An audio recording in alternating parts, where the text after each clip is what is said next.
हे सगळं महाराष्ट्रातच का घडू शकतं?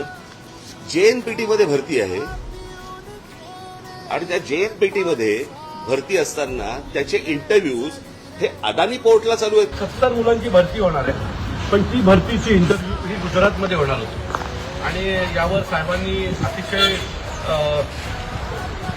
कणखरपणे मत मांडलं होतं आणि त्याच्यानंतर सन्माननीय राजसाहेब बोलल्याच्या नंतर आज आम्ही सर्वच महाराष्ट्र सैनिक JNPT आलेलो आहोत आणि त्यांना जाब विचारला की आमच्या महाराष्ट्रात एवढी तरुण महाराष्ट्र नवनिर्माण सेनेचा आजचा जो काय आमचा विक्राळ रूप पाहिल्याच्या नंतर आणि सन्माननीय राजसाहेबांची असलेली भीती त्यानंतर आज त्यांनी जी काही जाहिरात काढलेली आहे ती रद्द केलेली आहे.